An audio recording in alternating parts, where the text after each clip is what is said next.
What's up, everybody? Welcome to part 3 of week 6 of the M8s podcast. I am Jack Valentine, one of your hosts, and I'm joined as always by Duncan Chalmers. So, Bruh. so dude. How you doing?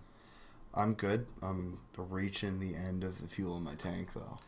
Yeah, as am I. Long night. It's been a long night. It is 12:30 a.m. with us right now. So, You're welcome.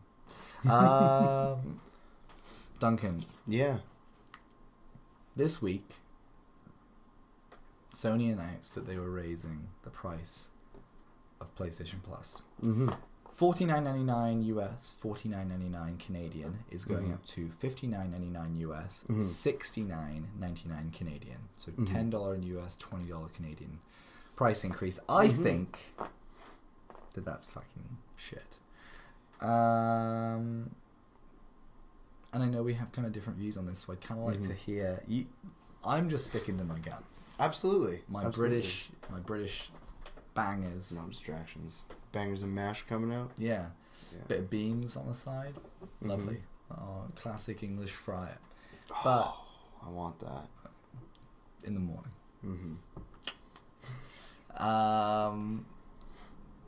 But you, in order to make me feel like a complete and utter wankhead, went out of your way to record a bunch of Jim Carrey number 23 gibberish and prove me wrong.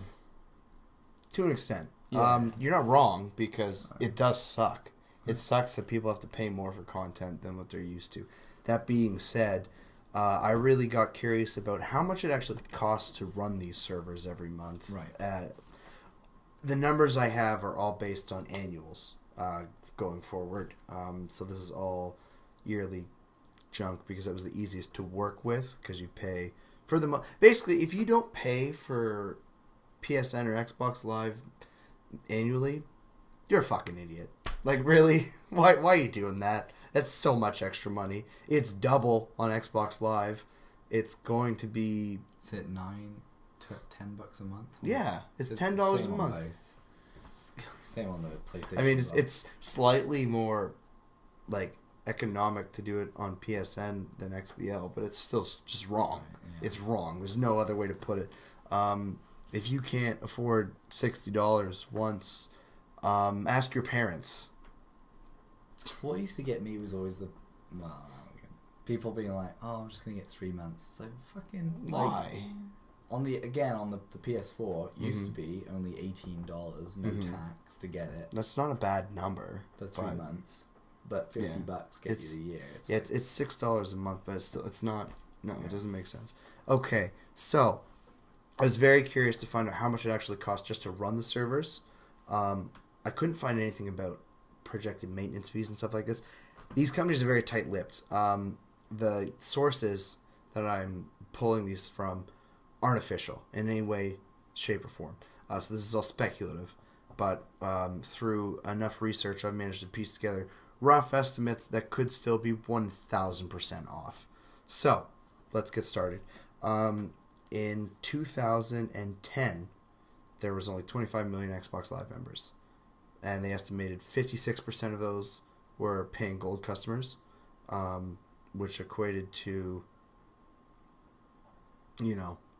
under 13 million. In 2013, that moved up to 48 million, which is crazy, because 48 million paid. I think that by now those numbers are inaccurate because of the Xbox Live Gold share. And that was 2013, you said? Yes. Yeah, I guess that Sorry. That was 2016 was 48 million. 48 million gold members. I would say a fifth of that is probably shared.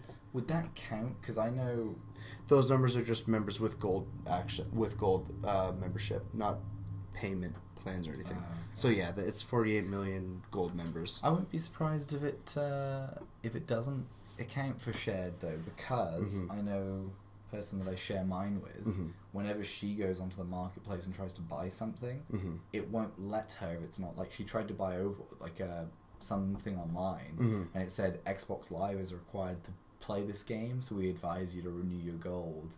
Okay. So she had to sign into my account, buy it on my account, and then... Okay. So, again, I don't want to interrupt you. No.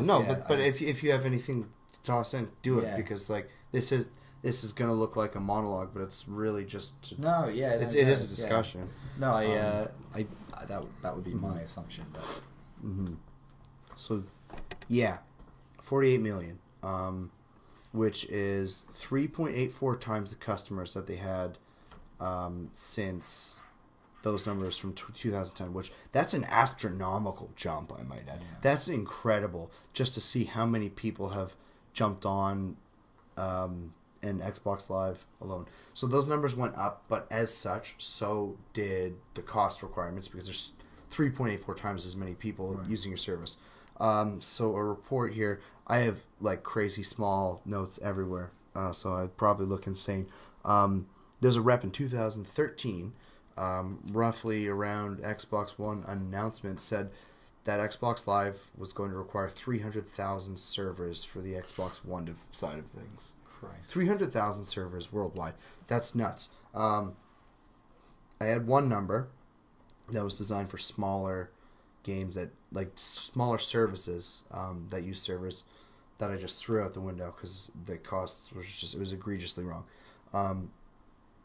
So let's call it this: 48 million people spending $60 a month. Can you get that number from me, actually, please? Because yours is right there, and I threw mine away, which I shouldn't have. We've got 48 million.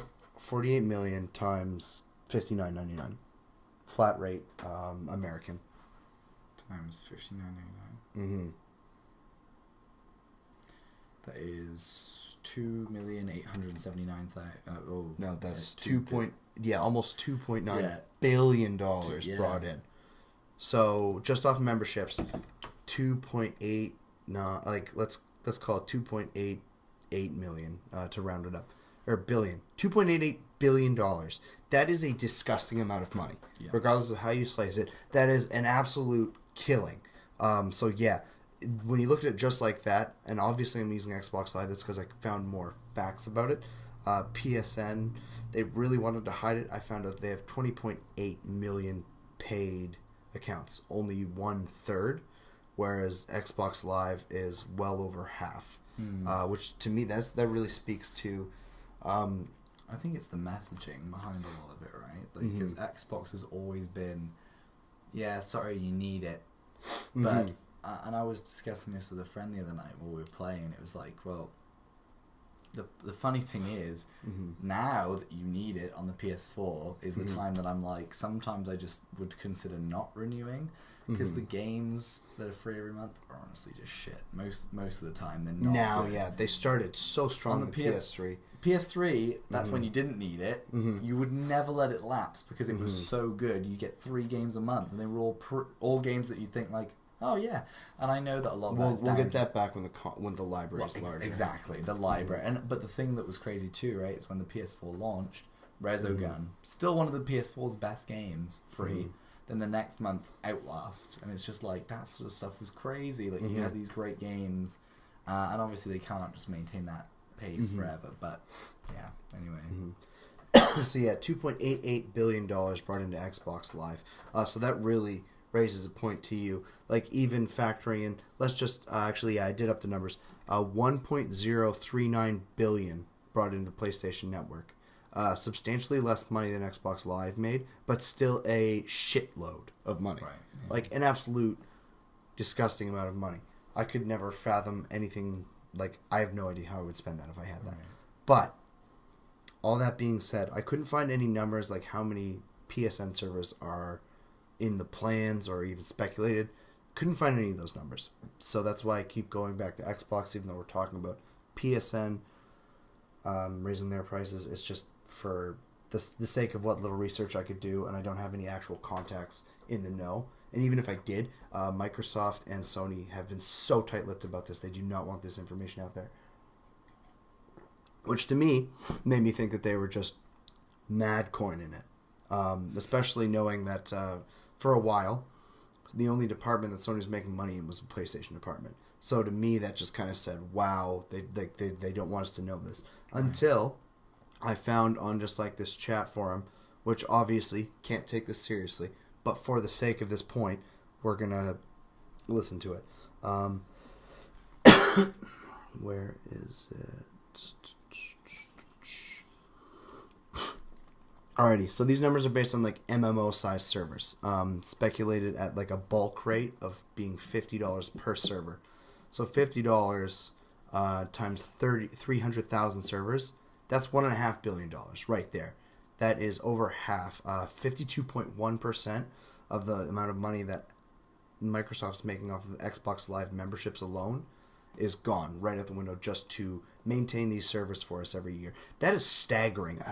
I had no idea how expensive this stuff would be. That being said, I would not be surprised at all if they're getting it at even a lower rate of things like that just because of the sheer number of them. Because 300,000 is massive. Yeah. And you can get a huge contract with big companies like that. Shame they can't keep a fucking party chat. I know. But that makes me actually wonder.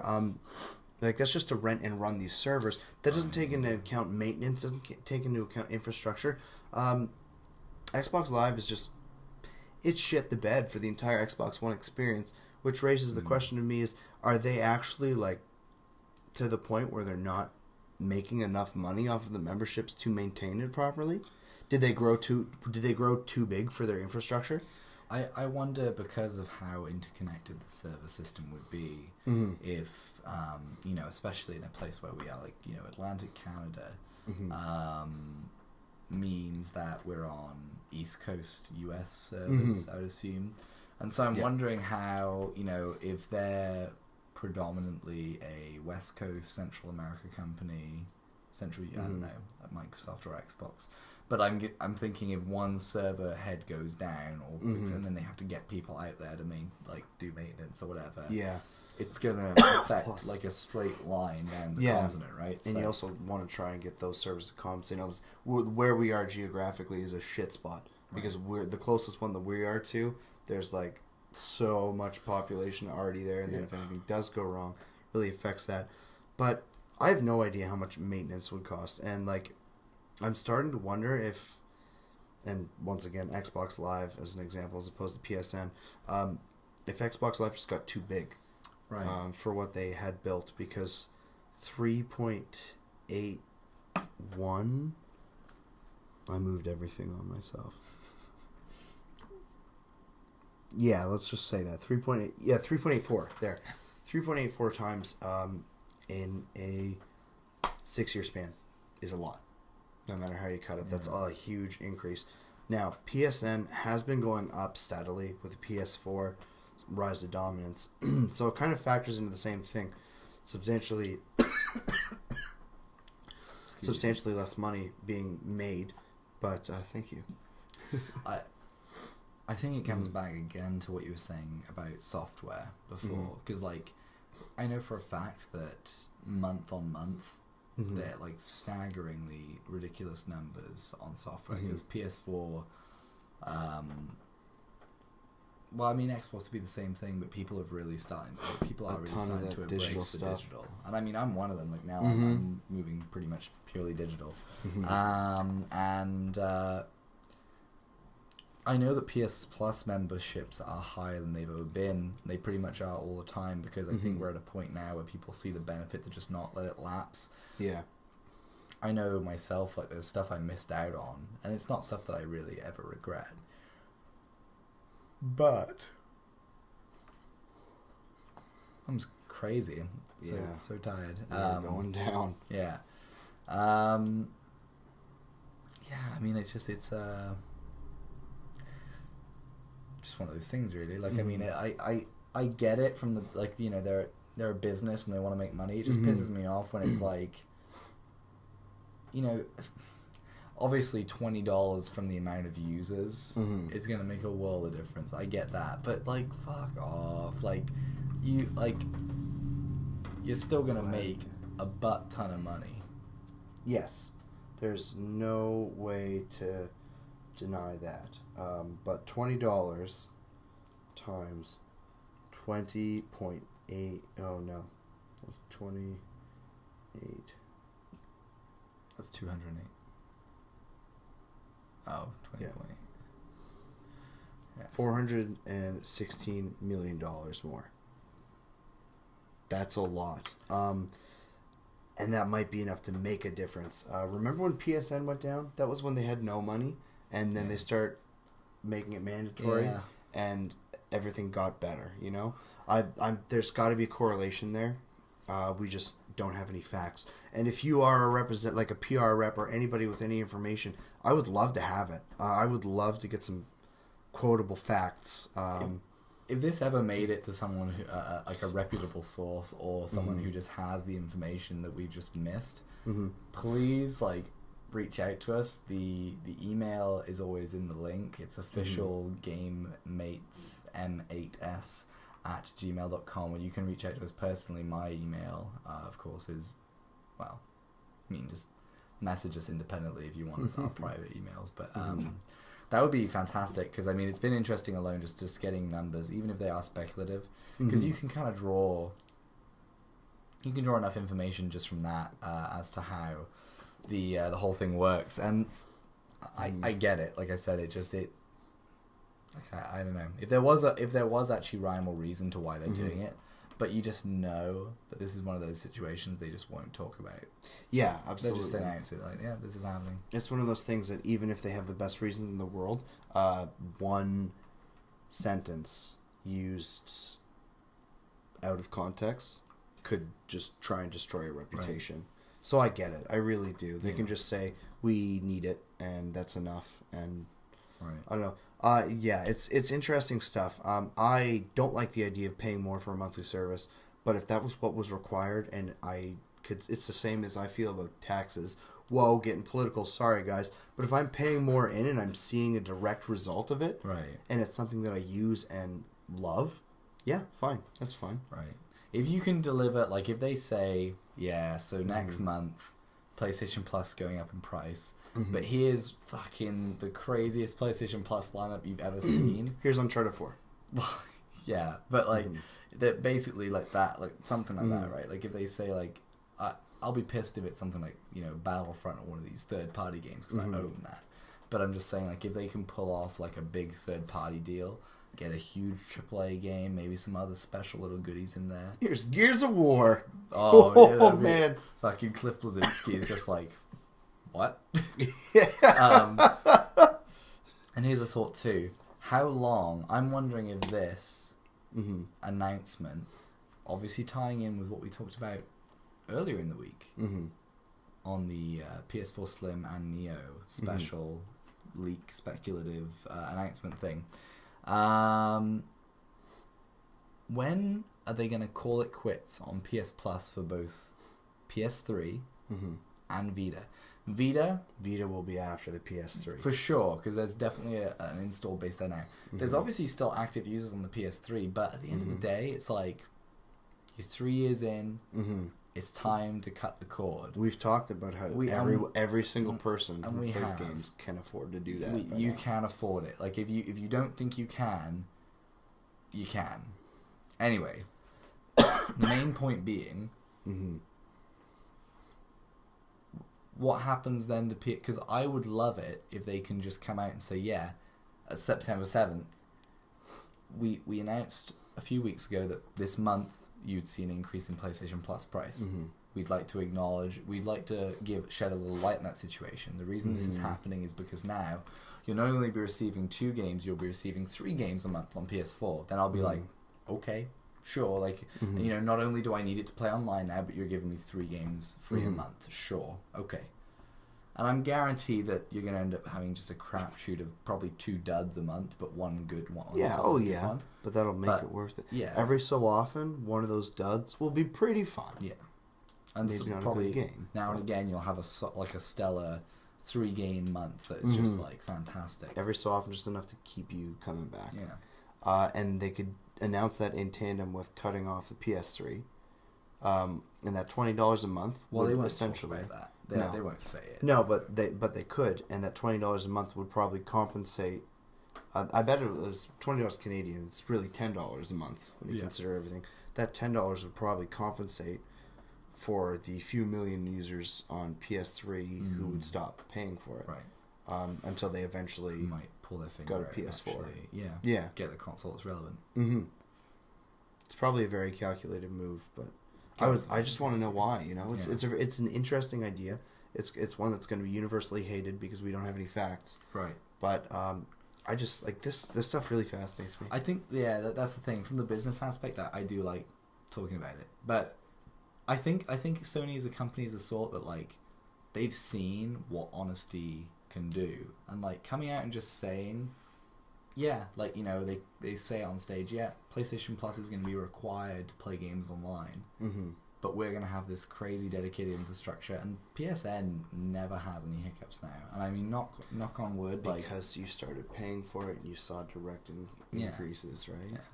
I think the whole fiasco they really learned from it, but I think if they want to know how to deal with this, look at 2013, look at how you handled the entire PS4 announcement, and say just take it like that. Like fans are gonna love you. Like they're gonna, if you just give them good shit for what they're paying for. People don't see, it's like having passive skills in an RPG and active skills. Just you don't see those, so you don't have that, you know, initial kind of like visual reward.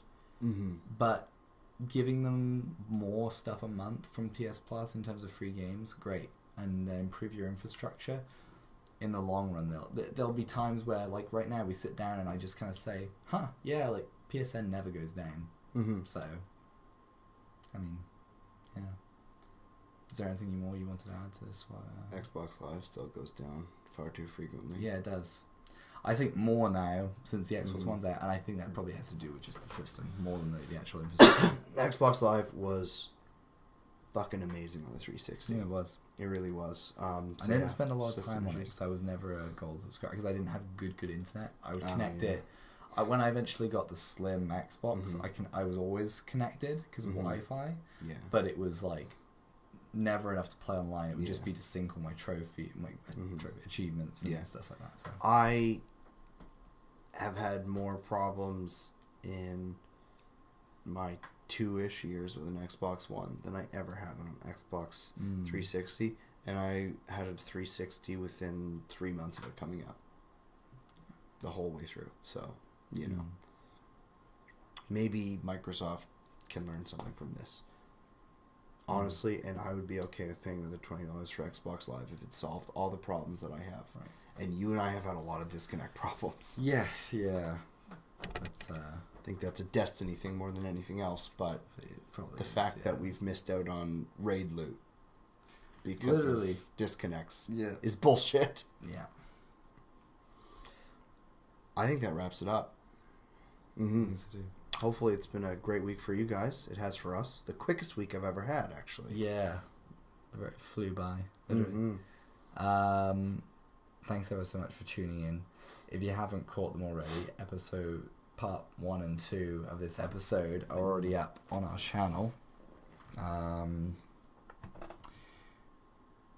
I am very. This has been a busy week for all of us, but we've got a ton of new content up on the channel, so I hope that it's hitting you guys' screens and you're enjoying it.